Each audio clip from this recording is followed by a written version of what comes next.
எனக்கு அருமையான இந்த கல்லூரி கனவுகளுடைய யூடியூப் வாசகர்களே, நீண்ட இடைவெளிக்கு பிறகு உங்களை இதே யூடியூப்பில் சந்திப்பதிலே பெருமகிழ்ச்சி அடைகிறேன். இந்த காலகட்டத்திற்கான ஒரு கேள்வி பள்ளி மாணவர்களிடையே ஏற்படுகின்றது.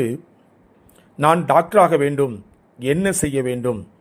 இதுதான் 12th முடித்து நீட் தேர்வு எழுதி முடித்து கடினமான தேர்வை எழுதி முடித்துவிட்டு அநேகருடைய கேள்வியாக இருக்கிறது.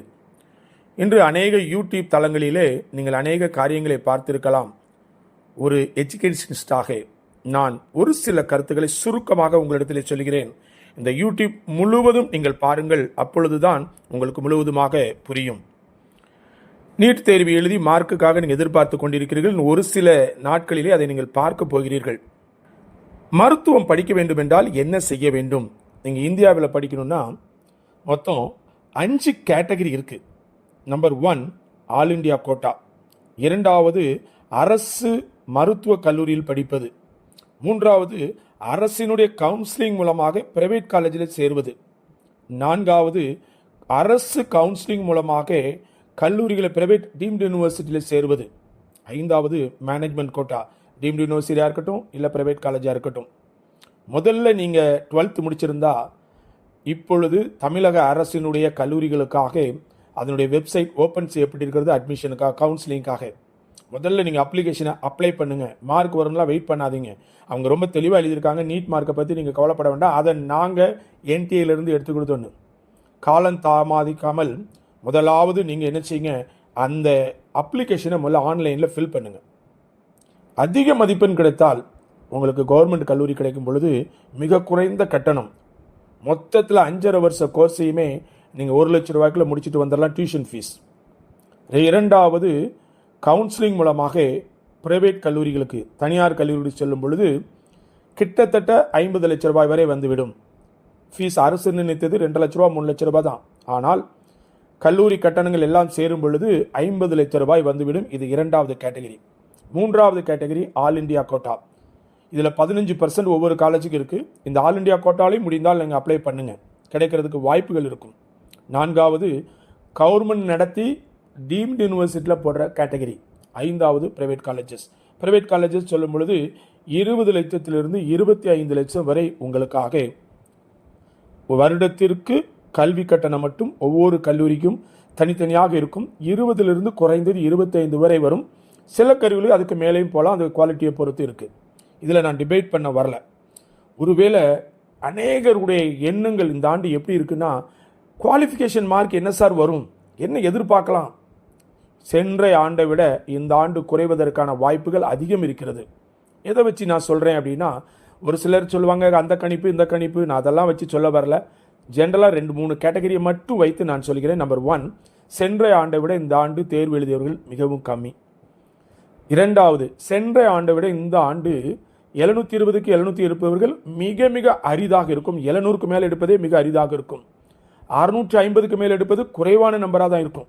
ஸோ அப்படிங்கிற பட்சத்தில் கட் ஆஃப் மார்க், அதாவது கட் ஆஃப் என்று சொல்வது குவாலிஃபிகேஷன் மார்க், பாஸ் மார்க் கண்டிப்பாக குறைவாக இருக்கும் என்றது என்னுடைய தனிப்பட்ட கருத்து. சார், எனக்கு மெடிக்கல் கவுன்சிலிங் கவர்மெண்ட்டில் கிடைக்கிறதுக்கு வாய்ப்பே இல்லை. நான் ப்ரைவேட் காலேஜில் 20 லட்சம் கொடுத்து என்னால் சேரவும் முடியாது. நான் என்ன பண்ணலாம்? ஆனால் நான் டாக்டர் ஆகணும்னு ஆசைப்பட்றேன். என் மார்க் ரொம்ப கம்மியாக இருக்குது. சென்ற ஆண்டு நான் எழுதினேன், இல்லை அதுக்கு முந்தின வருஷம் எழுதினேன், போன வருஷம் நான் 400 எடுத்தேன் சார், இந்த வருஷம் எனக்கு 300 கூட வராது போலையே. என் அன்பு பிள்ளைகளுக்கு நான் சொல்லிக்கொள்வது, நீங்கள் கவலைப்படாதீங்க. உங்களுக்கு இன்னொரு ஆப்ஷனும் இருக்குது.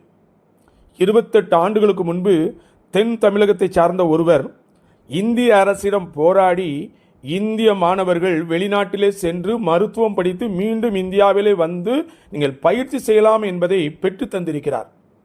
அவர் இதுவரை கிட்டத்தட்ட 25,000 இந்திய மாணவர்களை வெளிநாட்டுக்கு கூட்டிச் சென்று படிக்க வைத்து இந்தியாவிலே வர வைத்து இங்கே பயிற்சி செய்கிறார்கள். எங்கே பயிற்சி செய்கிறாங்க?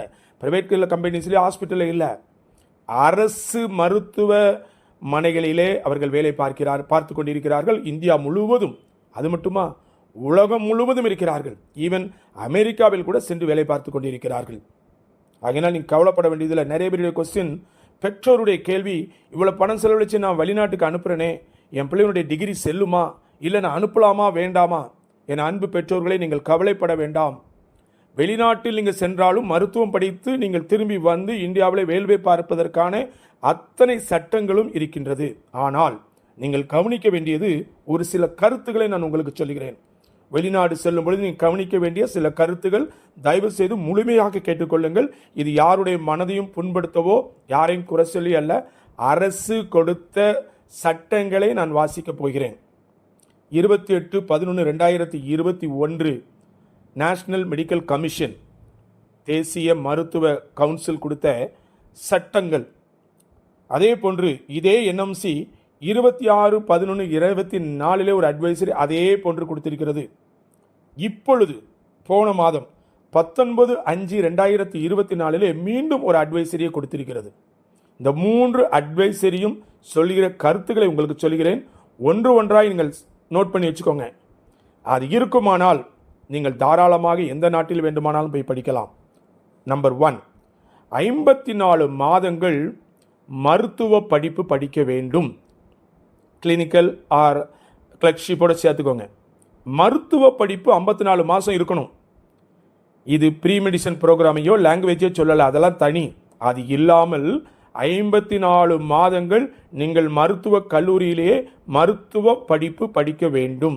இரண்டாவது, 12 மாதம் எந்த இன்ஸ்டியூட்டில் படிச்சிங்களோ அதே ஹாஸ்பிட்டலில் அல்லது அதோடைய அட்டாச் பண்ண ஹாஸ்பிட்டலில் அதே நாட்டிற்குள் நீங்கள் கிளினிக்கல் எக்ஸ்பீரியன்ஸ் இருக்க வேண்டும் அல்லது இன்டர்ன்ஷிப் பண்ணியிருக்க வேண்டும். மூணாவது, நீங்கள் படிக்கிற பாடம் ஆங்கிலத்திலே இருக்க வேண்டும். அதே மாதிரி நீங்கள் பேஷண்ட் பார்க்கும்போதும் ஆங்கிலத்தில் பேசக்கூடியவர்களாக இருக்க வேண்டும். நாலாவது, இந்தியாவில் கற்றுத்தருகின்ற 19 பாடங்கள் மினிமம் நீங்கள் கற்றிருக்க வேண்டும். அதற்கு மேலே படிக்கிறது அது அந்த கண்ட்ரியை பொறுத்தது. ஆனால் 19 சப்ஜெக்ட், ஷெட்யூல் 1 என்று சொல்லி 19 சப்ஜெக்ட் கொடுத்துருக்கிறாங்க. இந்த 19 சப்ஜெக்டும் கண்டிப்பாக நீங்கள் படித்திருக்க வேண்டும். ஐந்தாவது, அந்த நாட்டிலே உங்களுடைய டிகிரியானது ரிஜிஸ்டர், அதாவது நீங்கள் ப்ராக்டிஸ் பண்ணக்கூடியதற்கு எலிஜிபிளான ஒரு ரிஜிஸ்ட்ரேஷன் வைத்திருக்க வேண்டும். இந்த 5 பாயிண்ட் முடிச்சுட்டு நீங்கள் இந்தியாவில் வந்து ஒன்று நெக்ஸ்ட் எக்ஸாம் ஆர் எஃப்எம்ஜி எழுதிட்டீங்கன்னா இதில் பாஸ் பண்ணால் போதும். நீங்கள் மார்க்கெல்லாம் எடுக்க வேண்டியதில்லை, ஜஸ்ட் பாஸ் ஆனால் போதும். You are eligible to practice in India in par with Indian doctors. இந்தியாவில் படிக்கிற மாணவர்களைப் போலவே நீங்களும் இந்தியாவிலே மருத்துவராக பயிற்சி செய்ய முடியும். இவ்வளோதான், 6 பாயிண்ட் தான் நான் உங்களுக்கு சொல்லியிருக்கிறேன். இந்த 6 பாயிண்ட்டை எந்த கண்ட்ரி ஃபுல்ஃபில் பண்ணுதோ அதில் நீங்கள் தாராளமாக படிக்கலாம். திருப்பி நீங்கள் இந்தியாவில் வந்து நீங்கள் இந்தியாவிலும் இந்திய மாணவர்களைப் போல அல்ல இந்திய டாக்டர்களைப் போல ப்ராக்டிஸ் செய்யலாம்.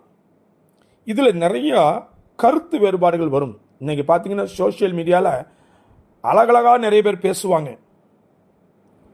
ஒன்றே ஒன்று மட்டும் நான் இன்னொன்று சொல்லிக்கிறேன். நீங்கள் என்எம்சி வெப்சைட்டில் போய் பாருங்கள். நிறைய பேர் சொல்லுவாங்க, கருத்து சொல்லுவாங்க, தன்னுடைய தொழில் லாபத்திற்காக எங்கள் கல்லூரி என்எம்சி அக்செப்ட் பண்ணப்பட்டது. ஆனால் என்எம்சி வெப்சைட்டில் போய் பாருங்கள், ரொம்ப தெளிவாக கொடுத்துருக்குறாங்க. எந்த வெளிநாட்டு கல்லூரிக்கும் நாங்கள் அப்ரூவல் என்று சொல்ல மாட்டோம். ஆனால் இந்த சட்டத்திட்டங்களை உட்பட்டு நீங்கள் வந்தீங்கன்னா யூ கேன் ரிஜிஸ்டர். இதைத்தான் சொல்லியிருக்காங்களே ஒழிய ஒரு நாடு அல்லது ஒரு கல்லூரியை என்எம்சி ரெகக்னைஸ் பண்ணதாக எந்த சட்டமோ இல்லை எந்த விதமான பேப்பரும் இன்று வரை கிடையாது, இந்த நிமிடம் வரை கிடையாது. இல்லை வெப்சைட் வெப்போர்ட்டில் போய் பாருங்கள், என்எம்சியில் எந்த காலேஜாவது அப்ரூவ் பண்ணியிருக்காங்களா, இந்த காலேஜில் நீங்கள் படிக்கலான்னு சொல்லியிருக்காங்களான்னு பாருங்கள். இல்லவே இல்லை. இது மெடிக்கல் கமிஷன் இருந்தது, எம்சிஐ இருக்கும்போது இருந்தது. ஆனால் இப்போ என்எம்சி வந்த பிறகு எந்த வெளிநாட்டு கல்லூரியையோ இல்லை பல்கலைக்கழகங்களோ இது என்எம்சி அப்ரூவ் பண்ணு என்று சொல்லப்படவே இல்லை. இதை நிறைய பேர் என்ன சொல்லுவாங்க, அந்த நாட்டுக்கு என்எம்சி அப்ரூவல் இல்லை, இந்த நாட்டுக்கு என்எம்சி அப்ரூவல் இல்லை, எங்கிட்ட மட்டும்தான் என்எம்சி. எனக்கு தெரிந்த வரை 70 நாடுகளாக இருக்கட்டும் இல்லை 200 நாடுகளாக இருக்கட்டும் எந்த நாட்டு கல்லூரிக்கும் என்எம்சி கொடுக்காது, அப்ரூவல் கொடுக்காது. ஏன்னா அதுக்கு கொடுப்பதற்கு தகுதி இல்லை. என்எம்சி யார் அப்படின்னா இந்தியாவில் இருக்கிற கல்லூரிகளை அங்கீகரிக்கின்ற அதிகாரம் மட்டுமே என்எம்சிக்கு இருக்கிறது. ஆனால் திருப்பி வந்த பிறகு ப்ராக்டிஸ் பண்ணும் பொழுது என்எம்சிட்டு நம்ம போகணும், அல்ல மெடிக்கல் கவுன்சிலுக்கு நம்ம போகணும். எதுக்காக? எலிஜிபிலிட்டி வாங்குறதுக்கு. அந்த எலிஜிபிலிட்டி தான் இந்த அட்வைசரி ரொம்ப தெளிவாக கொடுத்துருக்குறாங்க. சிலர் நல்லா அழகாக க்ரீம் தடவின கேக் மாதிரியே பேசுவாங்க, அவங்கக்கிட்ட மட்டும்தான் அப்ரூவல் இருக்குன்ட்டு. என்எம்சி இருக்குமான்றால் என்எம்சி இருக்கவே இருக்காது. ஆனால் ஒரு சில நாட்டை சொல்லுவாங்க, அங்கே படிக்க போகாதீங்க, அங்கே என்எம்சி அப்ரூவல் இல்லை. சில வழிகாட்டின்னு சில ப்ரோக்ராமில் சிலர் இருக்கிறாங்க, பிள்ளைகளுக்கு வழிகாட்டுகிறேன் என்று சொல்ல போற முறையிலே அதை செய்யாமல் தன்னுடைய சுயலாபத்திற்காக சில நாடுகளை குறைத்து சொல்லி தன்னுடைய நாட்டிற்கு தன்னுடைய தொழிலுக்கு ஏற்ற போல பேசி வருகிறார்கள். அவர்களை நம்பாதீர்கள். நான் சொல்லுவது சட்டத்தை, என்னிடத்தில் இருக்கிற புத்தகத்தை வைத்து நான் உங்கள்கிட்ட பேசிக் கொண்டிருக்கிறேன். இந்த கிரீம் தடவுறதை பார்க்காதீங்க, ரியாலிட்டி பாருங்க. மீண்டும் சொல்லுகிறேன், உலகத்தில் இருக்கிற எந்த வெளிநாட்டு மருத்துவ பல்கலைக்கழகத்தை என்எம்சி அப்ரூவ் செய்யவில்லை, செய்வதற்கு தகுதியும் இல்லை. ஆனால் இங்கே வந்த பிறகு நீங்கள் பிராக்டிஸ் பண்ணுவதற்கு நீங்கள் என்எம்சிட்ட அவங்க கொடுத்துருக்கிற கைட்லைன்ஸை ஃபுல்ஃபில் பண்ணியிருந்தா you are eligible to practice in India. அதனால் அதை பற்றி கவலைப்படாதீங்க. நீங்கள் உங்கள் பிள்ளைய ஃபாரின் சேர்க்கறதுக்கு முன்னாடி பெற்றோர்கள் மாணவர்கள் தெளிவாக பார்க்க வேண்டிய சில கருத்துக்களை 2 நிமிடத்தில் பேசி முடித்து விடுகிறேன். நம்பர் 1, இந்த சொல்லப்பட்ட 6 பாயிண்ட் ஃபுல்ஃபில் பண்ணியிருக்கான்னு பாருங்க. 2வது, நல்ல எஜுகேஷன் இருக்கான்னு பாருங்க. சீனியர் ப்ரொஃபசர்ஸ், டாக்டர்ஸ், அந்த நாட்டை சார்ந்தவர்கள், அமெரிக்கா நாட்டை சார்ந்த டாக்டர்ஸ் சீனியர்ஸ் கிளாஸ் எடுக்காங்களான்னு பாருங்க. 2வது, அந்த நாட்டினுடைய கிளைமேட் நம்ம பிள்ளைங்களுக்கு ஒத்து போகுமான்னு பாருங்க. இங்கே உள்ள கிளைமேட் வேற, அங்குள்ள கிளைமேட், நம்முடைய குழந்தைக்கு அது சரியாகுமா என்று தெரிந்து செல்லுங்கள். ஏன்னா ஒரு சிலர் போறாங்க, போயிட்டு காதில் ரத்தம் வருது, என்னால் முடியலை, ஹெல்த்துக்கு ஒத்து வரல, ரிட்டர்ன் வரீங்க. பல லட்சங்களை செலவு செய்து கஷ்டப்பட்டு வைத்த கட்டி வாயை கட்டி கஷ்டப்பட்டு உழைத்த பணத்தை பிள்ளைகள் படிப்புக்கென்று நீங்கள் செலவழித்து அந்த பிள்ளை திரும்பி வரும்பொழுது பணமும் இல்லாமல் வாழ்க்கையும் தொலைந்து போய்விடும். அதனால் தயவு செய்து அனுப்புவதற்கு முன்பாக அந்த கிளைமேட்டு சரியாக இருக்கான்னு பாருங்கள். 3வது, அந்த நாட்டில் சேஃப்டி இருக்கா, நம்ம பிள்ளைங்களுக்கு சேஃப்டி இருக்கா. இப்போ எங்கே பார்த்தாலும் போர், எங்கே பார்த்தாலும் குண்டு விழுந்துட்டு இருக்கு, நல்லா தெரிந்து அனுப்புங்கள். 4வது, சாப்பாடு நம்ம பிள்ளைகளுக்கு ஏற்ற சாப்பாடு அங்கே கிடைக்குமா? நம்ம ஊர் இட்லி கிடைக்குமா? நம்ம ஊர் தோசை கிடைக்குமா? நம்ம ஊர் பூரி கிடைக்குமா? நம்ம ஊர் தோசை கிடைக்குமா? எல்லாம் செக் பண்ணுங்க. நம்ம ஊருக்குரிய சாப்பாடு நம்ம பிள்ளைகளுக்கு கிடைக்குமா? ஏன்னா பிரெட்டையோ பர்கரையோ நம்ம பிள்ளைங்க வளர்ந்ததில்லை, நம்ம வளர போகிறதில்லை. படிக்கும் பொழுது தன்னுடைய பிள்ளைகளுடைய சரீரமும் உடலும் ஒத்துழைச்சா தான் படிக்க முடியும். நல்ல சாப்பாடு இருக்குமான்னு பாருங்க. 4வது, காஸ்ட் ஆஃப் லிவிங். ஃபீஸ் மட்டும் முக்கியம் இல்லை, வெளியே போய் செலவழிக்கிற செலவையும் எடுத்துக்கொள்ளுங்கள். சிலர் சொல்லுவாங்க, எங்கள் இதில் $350 சாப்பாடு கொடுத்தா போதும். சாப்பாடு போக எத்தனை செலவு வெளியே வருதுங்கிறதையும் நீங்கள் பார்க்கணும், அதையும் கால்குலேட் பண்ணுங்கள். நிறைய பெற்றோர்களை நான் பார்க்கிறேன், முதல் வருஷம் சந்தோஷத்தில் ஆர்வத்தில் கொண்டு சேர்த்துருதீங்க, 2வது வருஷம் கடனை வாங்குறீங்க, 3வது வருஷம் கொடுக்க ஒன்றும் இல்லை, 4வது வருஷம் ஃபீஸ் கட்ட முடியாது. பிள்ளையினுடைய நிலைமையை யோசித்து பாருங்கள்.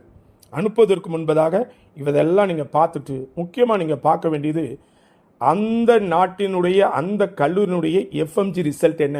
எஃப்எம்ஜி என்பது ஃபாரின் மெடிக்கல் கிராஜுவேட் எக்ஸாமினேஷன். இது எழுதி பாஸ் ஆனால் மட்டும்தான் நீங்கள் இந்தியாவில் ரிஜிஸ்டரோ ப்ராக்டிஸோ பண்ண முடியும். இதுக்கு உங்ககிட்ட உங்கள் பிள்ளைகிட்ட விசாரிங்க. அந்த கல்லூரியில் படித்தவர்களை, அது மெயினாக நான் சொல்ல ஒரே ஒரு ரிக்வெஸ்ட்டு, முடிச்சுட்டு உடனே வந்த பிள்ளைகள்கிட்ட கேட்காதீங்க, படிச்சுக்கிட்டு இருக்கிறவங்கள்டே கேட்காதீங்க. ஏன்னா எப்போவுமே ஒரு ஸ்கூலில் ஒரு பிள்ளை படிக்குதுன்னா அந்த ஸ்கூலில் குறை தான் சொல்லும், திருப்திப்படுத்த முடியாது. ஆனால் ஒரு 3 வருஷம் கழிச்ச பிறகு தான் அந்த பிள்ளைக்கோ அல்லது அந்த டாக்டருக்கோ இல்லை அந்த முதியவர்களுக்கோ அந்த கல்லூரி அல்லது பள்ளியினுடைய வேல்யூ தெரியும். நம்மளை இவ்வளோ நல்லா பார்த்துக்கிட்டாங்க, நம்ம நல்லா படித்தோன்னு எப்போ தெரியும்?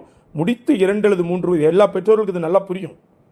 படித்துக்கிட்டு இருக்கிறவங்கள்டையோ அல்லது படித்து வெளியே வந்தவர்கிட்ட கேட்காதீங்க, பழைய மாணவர்கள்ட்ட கேளுங்க. எத்தனை ஆண்டு இந்த கல்லூரி நடக்கு, அங்குள்ள டீச்சர்ஸ் யார், கிளினிக்கல் எப்படி இருக்கும், பிள்ளைங்க படிக்கக்கூடிய கிளினிக்கல் எப்படி இருக்கும், அதை நல்லா செக் பண்ணுங்கள்.